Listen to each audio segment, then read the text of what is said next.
नमस्कार. सगळ्यांना माझा सप्रेम नमस्कार. मराठीत बोलणार आहे कारण महाराष्ट्रात मराठी भाषेला अभिजात दर्जा दिलेलाच आहे.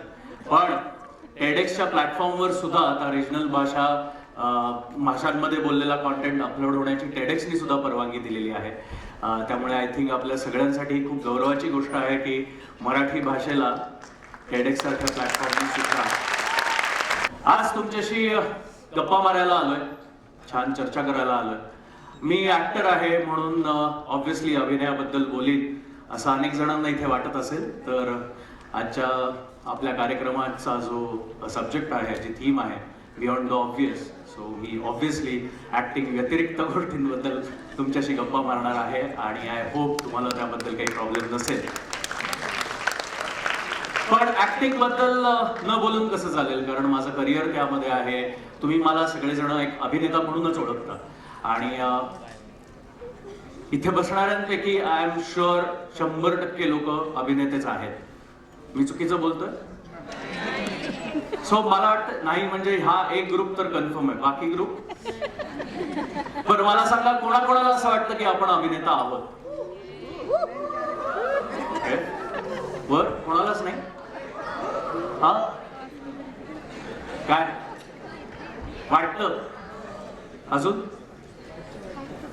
सो आय थिंक आपण सगळेच जण लहानपणापासून अभिनय करत असतो. कधीतरी आपल्या इतर नातेवाईकांसमोर खूप चांगला मुलगा असल्याचा, काही वेळेला शाळेमध्ये खूप गुणी विद्यार्थी असल्याचा, शिक्षकांकडनं चांगले मार्क्स मिळावे, चांगला गायडन्स मिळावा म्हणून त्यांचा फेवरेट असण्याचा, पुढे मोठे झाल्यानंतर एखाद्या सुंदर मुलीला किंवा एखाद्या सुंदर मुलाला किंवा हँडसम मुलाला इम्प्रेस करण्यासाठी आपण किती उत्तम सद्गुणी आहोत याचा अभिनय, किंवा आपण कामाला लागल्यानंतर आपण किती काम करतोय, माझ्या एवढं काम कोणीच करू शकत नाही याचा अभिनय आपण सगळेच जण करत असतो. So I think we are all naturally born actors and we should be able to recognise that, कारण आपण आपल्या फायद्यासाठी अनेक वेळेला अभिनय करत असतो. मी एक अभिनेता आहे. मी स्वप्न विकतो, मी गोष्टी विकतो. मी अनेक वेळेला तुम्हाला खऱ्याचं खोटं आणि खोट्याचं खरं करून सांगतो, कारण तेच माझं काम आहे. पण मी आज ज्या विषयी बोलायला आलोय तो विषय माझ्या खूप जवळचा, खूप मनातला आहे. कारण गेले काही वर्ष मी निसर्गात भटकंती करतोय आणि ते करत असताना अनेक वेळेला बियॉन्ड द ऑब्व्हियस ज्या गोष्टी असतात त्या माझ्या नजरेत आलेल्या आहेत. म्हणून मला तुम्हा सगळ्यांशी या बाबतीत बोलायचं आहे. काही जण मला इथे ऍक्टर म्हणून ओळखतात, हो. काही जण वाईल्ड लाईफर म्हणून ओळखत असतील, होपफुली. नाही नाही बरं, माझं वाईल्ड लाईफ फोटोग्राफीचं पेज आहे, ते जाऊन चेक करा. सो काही जण मला अजिबातच ओळखत नसतील. सो ह्या सगळ्यांसाठी एक मित्र म्हणून एवढंच सांगतो की आज आपल्या आजूबाजूला जे घडतंय त्याकडे थोडंसं डोळसपणे बघण्यासाठी मी आज इथे तुमच्या समोर आहे. आणि जे आपल्याला सहज दिसत नाही, जे खूप ऑब्व्हियसली आपल्या समोर लपलं जातं, त्यामागे काय लपलंय हे शोधण्याची तुम्हाला थोडीशी इच्छा तयार व्हावी म्हणून हा टॉक आहे. सो मी एक प्रश्न विचारतो. जर आपण सगळेजण टायटॅनिक सारख्या एखाद्या बोटीत अडकलोय आणि त्या बोटीला भोग पडलं आणि पाणी आत येत आहे, तर काय कराल? काय कराल वाचण्यासाठी? ऑब्व्हियसली लाईव्ह कराल. ओके, लाईव्ह कराल. कोण आहे लाईव्ह करणार?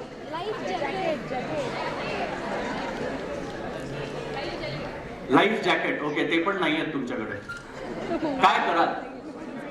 स्विमिंग. ओके, अजून? हा, मरून जाणार.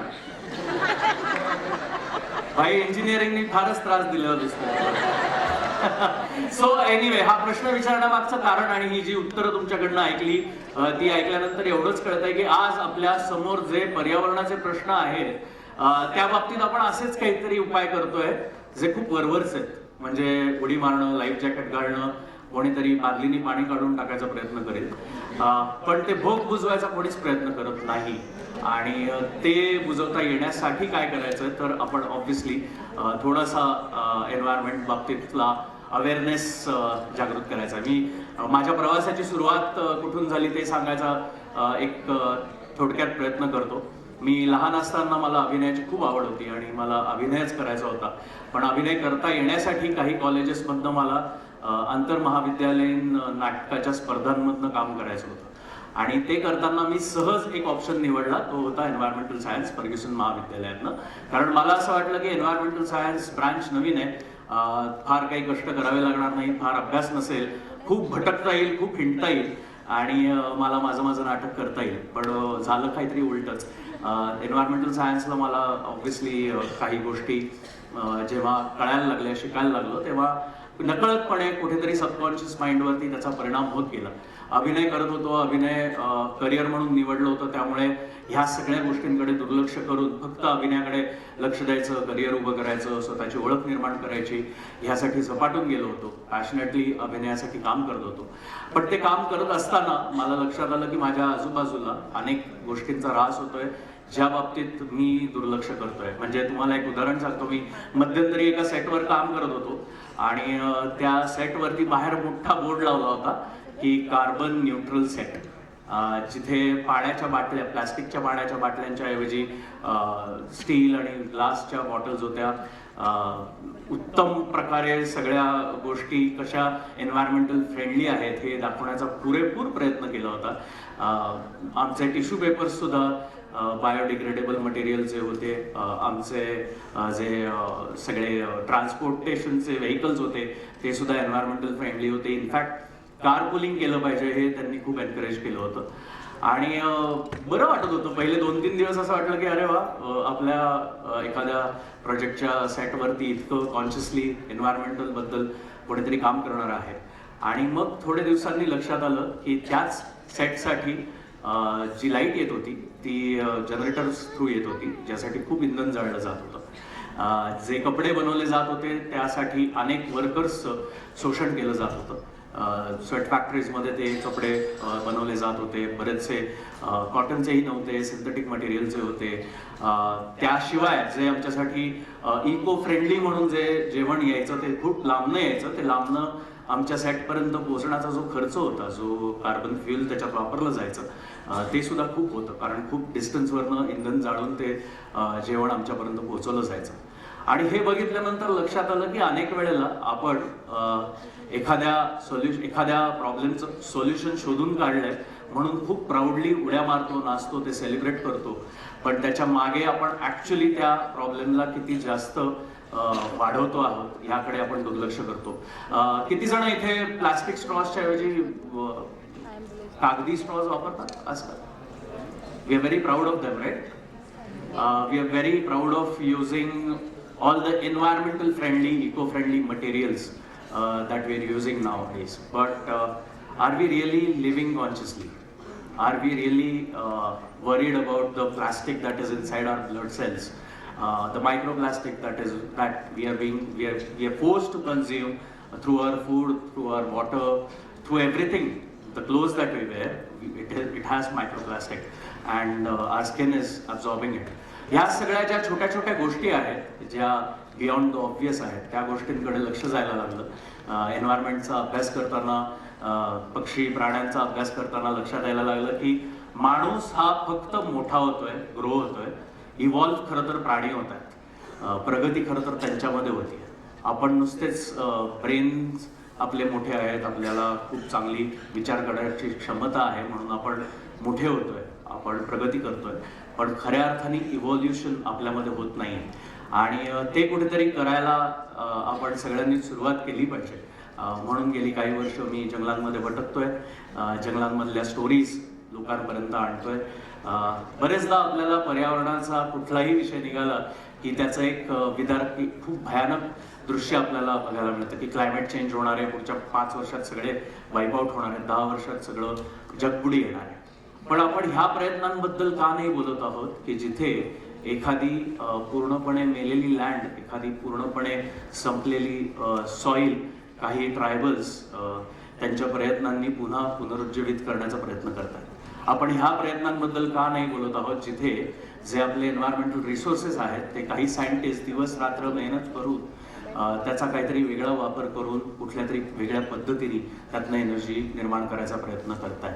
आपण ह्या गोष्टींकडे दुर्लक्ष करतोय आणि त्या गोष्टींकडे दुर्लक्ष केलं जात आहे ह्याबद्दल मी का बोलतोय, एक अभिनेत्याचं ह्याबद्दल बोलण्याचं काय काम आहे, असा प्रश्न तुमच्यापैकी कोणीही सहज विचारू शकता आणि तुमचा प्रश्न अयोग्य नाही आहे. पण मी हे का बोलतोय, तर मी अभिनेता झाल्यापासनं, मला लोक ओळखायला लागल्यापासनं मला लक्षात आलं की मला एक आवाज आहे, ज्या आवाजाला काही जण प्रतिसाद देतात, काही जण माझ्या चेहऱ्याला प्रतिसाद देतात, काही जणांना माझ्याबरोबर फोटो काढायचे असतात, काही जणांना मला भेटायचं असतं, काही जणांना त्यांच्या लाईफ स्टोरीज माझ्याबरोबर शेअर करायच्या असतात. हा जो इन्फ्लुएन्स आहे, जो माझ्या अभिनेता असल्यामुळे समाजात थोड्याफार प्रमाणात आहे, जो आत्ता टिकून आहे, तो असेपर्यंतच मी अशा गोष्टींकडे समाजाचं, प्रेक्षकांचं, लोकांचं लक्ष वेधू शकतो, ज्या गोष्टींकडे तुम्ही खरंच लक्ष देणं गरजेचं आहे. आणि म्हणून मी हा प्रवास स्वीकारलेला आहे. आणि तुमचा आवाज कुठल्या गोष्टींसाठी वापरायचा हे तुम्हाला ठरवता आलं पाहिजे. तुम्ही आज स्टुडंट्स आहात, उद्या तुम्ही तुमच्या क्षेत्रांमध्ये खूप प्रगती कराल, पण त्या क्षेत्रांमधनं प्रगती करत असताना, पैसे कमवत असताना, प्रसिद्धी कमवत असताना अशाही विषयांकडे लक्ष दिलं ज्या विषयांकडे आपण सहज दुर्लक्ष करतो, तर कदाचित आपण जो 10 वर्षांनी होणारा पृथ्वीचा राज आहे तो अजून 10 वर्ष पुढे ढकलू शकतो. आपण कलेक्टिव्हली एक प्रयत्न करू शकतो. वेळ संपत आली, त्यामुळे मला वाटतं मी शेवटची 2च वाक्य सांगतो की एक कलाकार म्हणून तुम्ही परफॉर्मन्स दिल्यानंतर प्रेक्षागृह टाळ्या वाजवतंय, शिट्ट्या मारतंय, तुम्हाला ॲप्रिशिएट करतंय, तुमचं काम ॲप्रिशिएट करतंय, तुमच्यासारखं होऊ पाहायला बघतंय. ह्याही पलीकडे कलाकार म्हणून मी गेल्यानंतर ह्या समाजाला काय देऊन जातोय हे माझ्यासाठी जास्त महत्त्वाचं आहे. स्टँडिंग ओवेशनपेक्षा मी गेल्यानंतर जर ह्या पर्यावरणाच्या काही प्रयत्नांना काही जण लक्षात ठेवून त्याबद्दल काही काम करू शकणार असतील, तर I think that is beyond the obvious, because as an actor it is very obvious to seek validation from the society, but as a human being it is very obvious to care for the nature that I'm born into. Thank you so much.